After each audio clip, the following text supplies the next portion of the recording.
মজার পাখির গল্প শুরু হচ্ছে।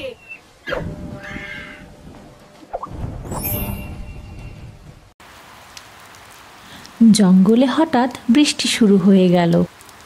রেনু পাখির ৩ বাচ্চা, তারা খুব ভয় পাচ্ছিল, কারণ তারা বাসায় একা ছিল।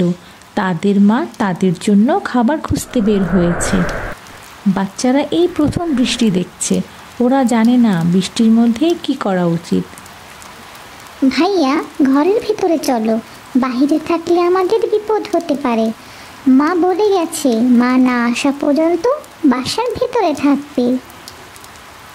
আরে ভাই, আমি বাহিরে এসে দেখছিলাম এত শব্দ কোথা থেকে আসছে।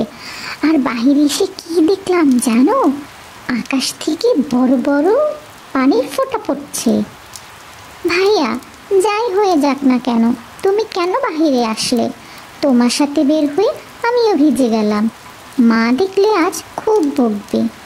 আর যদি জ্বর আসে, চলো ভাইয়া আমরা ঘরের ভিতরে যাই। ভাইয়া শোনো, যাই হয়ে যাক না কেন আমরা কেউ বাহিরে বের হব না। ইলু বাকি 2 ভাইয়ের চেয়ে বড় এবং দায়িত্ববান ছিল। ইলুর উপর তার 2 ভাইয়ের দেখাশোনার দায়িত্ব ছিল। 3 ভাই মিলে মায়ের জন্য অপেক্ষা করা ছাড়া আর কিছুই করার ছিল না। আর এদিকে রেনু পাখি এত বৃষ্টি দেখে এক গাছের নিচে আশ্রয় নিল। আমার বাচ্চারা ঠিক আছে তো? ওরা আবার বাহিরে বের হয়ে ভিজে যাচ্ছে না তো? বৃষ্টি শুরু হয়েছে অনেকক্ষণ হলো। আমার যত তাড়াতাড়ি সম্ভব বাচ্চাদের কাছে যেতে হবে। ওরা হয়তো খুব ভয় পাচ্ছে। এই বলে রানু পাখি বাচ্চাদের জন্য খুব চিন্তা করছিল। ঠিক তখনই কালুকা খুব দ্রুত তার বাসার দিকে যাচ্ছিল। সে রেনু পাখিকে একটি গাছের ঢালে বসে থাকতে দেখে তার কাছে আসলো। আরে রেনু, তুমি এখানে বসে আছো কেন? এখনো বাসায় যাওনি? না ভাইয়া, কিভাবে যাব? আমি যে ঝড়ের ভিতরে আটকা পড়ে গেলাম। তার মানে তোমার বাচ্চারা বাসায় একা? হ্যাঁ ভাইয়া, ওরা একা, ওদের বাবাও বাসায় নেই। তোমাকে আমি ভয় দেখাতে চাচ্ছি না রেনু, কিন্তু এই কথাটা বলা খুব জরুরি। তুমি কি জানো জঙ্গলে যে নতুন একটা পাখি এসেছে? বেশ বড় একটা ঈগল পাখি। সে ধরে ধরে বাচ্চাদেরকে নিয়ে যাচ্ছে আর খেয়ে ফেলছে। ও যদি কোনোভাবে জানতে পারে তুমি তোমার ছানাদেরকে বাসায় একা রেখে বের হয়েছ, তাহলে ও নিশ্চিত তোমার বাচ্চাদেরকে ধরে নিয়ে যাবে। হয়তো এতক্ষণ তোমার বাসায় চলেও গিয়েছে। কি বলছো ভাইয়া? হ্যাঁ, আমি যখন সকালবেলা বাসা থেকে বের হচ্ছিলাম তখন আমি ওই ঈগল পাখিটাকে যেতে দেখেছি। ও তো আমাকে দেখেছে আমি ছানাদেরকে রেখে বের হয়েছি। তাহলে কি ও আমার বাচ্চাদের কোনো ক্ষতি করলো ভাইয়া? না না রেনু, এখনও সময় আছে। চলো আমরা দ্রুত তোমার বাসায় যাই, গিয়ে দেখি তোমার ছানাদের কি অবস্থা।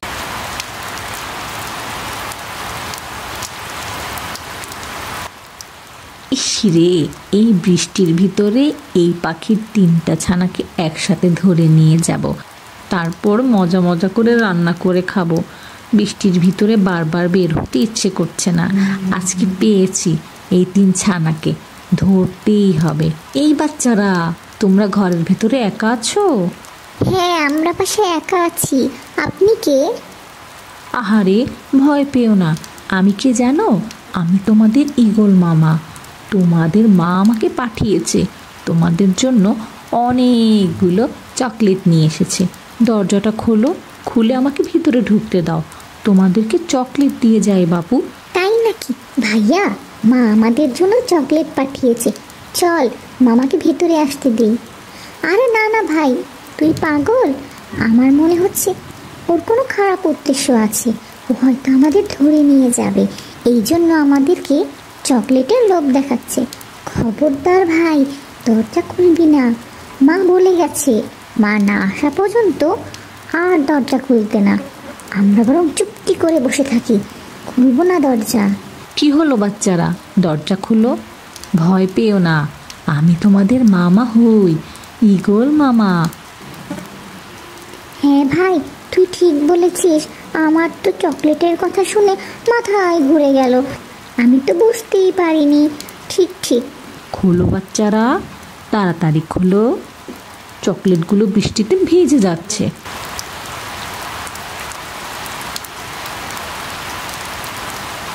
ওই তো, ওই পাখিটা আমার বাসার সামনে দাঁড়িয়ে আছে। এই, কে তুমি? এখানে কি চাও? কি হে, আমাকে চিনতে পারছিস না? আমি জঙ্গলের নতুন রাজা। নতুন রাজা? তা আমার বাড়ির সামনে কি চাও তুমি? কি আবার, তোর 3টে ছানাকে চাই। 3টে ছানাকে আমি ফ্রাই করে খাবো, বিরিয়ানি বানিয়ে খাবো, আর মন চেলে আমি গ্রিল বানিয়ে খাবো। বুঝতেই পারছিস এত বৃষ্টি হচ্ছে, তার মধ্যে তো ঘর থেকে বের হতে ইচ্ছে করবে না। একসাথে তোর 3 ছানাকে নিয়ে খুব মজা করে খাবো। এই বৃষ্টির ভিতরে এরকম ভাজা পোড়া খেতে খুব ভালো লাগে। হায় হায়, কি বলো?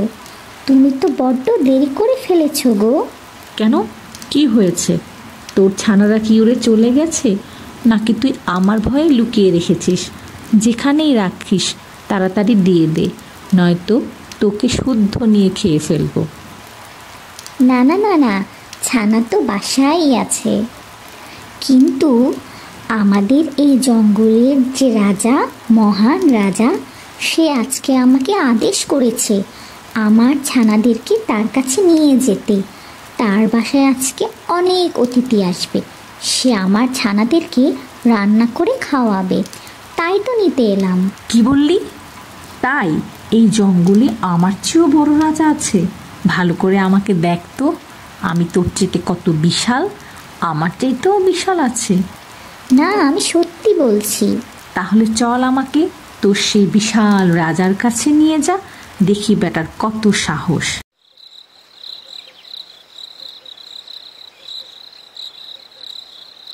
রাজামশাই, দেখুন কাকে নিয়ে এসেছি। এ নাকি আমাদের জঙ্গলের নতুন রাজা। আমার ছানাদেরকে খেতে এসেছে। আপনি আসুন তো। কে, কার এত বড় সাহস আমাদের জঙ্গলে এসে আমাদের ছানাদের খেয়ে যাবে? কার এত সাহস হয়েছে? কি রে তুই, পুচকে ঈগল? তোর হাইট কত রে? তুই আবার এসেছিস নিজেকে রাজা দাবি করতে? আমার দিকে দেখ, তুই তো আমার পেটের কাছে পড়ে থাকবি রে। তুই নাকি হবি আবার এই জঙ্গলের রাজা? হায় হায়, এ তো দেখি সত্যিই বিশাল। আমি তো ভেবেছিলাম এই জঙ্গলে আমিই একমাত্র বিশাল পাখি। এখন যে কি করি, বুদ্ধি খাটিয়ে এখান থেকে ভাগতে হবে। আরে আরে রাজামশাই, ও মিথ্যে বলছে। আমি ওর বাচ্চাদেরকে খেতে চাইনি তো। এত বৃষ্টি দেখে আমার খুব খারাপ লাগছিল। বাচ্চাগুলো বাসায় একা কিচকিচ কিচকিচ করছিল। আমি গিয়েছিলাম ওদেরকে সাহস দিতে। আমি বললাম, ছানারা ভয় পেও না, তোমাদের ঈগল মামা আছে। তোর এসব অভিনয় আমার কাছে চলবে না। আমি খুব বুঝতে পারছি তুই রেণু পাখির 3 ছানাকে খাবার জন্য গিয়েছিলি। আপনি তো মহাজ্ঞানী, মহারাজা, আপনি আমার ব্যাপারটা বুঝতে পারবেন। এ কি, আমাকে আটকিয়ে ফেলছেন কেন? আমি তো বললাম আমি খেতে যাইনি, বিশ্বাস করুন। তোকে এভাবেই আটকিয়ে রাখবো। এখন তোকে নিয়ে আমি বন্দি করে রাখবো। আমাকে এবারের মতো ছেড়ে দিন। আমি কানে ধরছি, নাকে খত দিচ্ছি।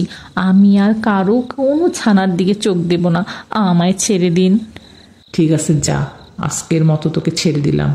তোকে যেন এই জঙ্গলে আর কখনো না দেখি।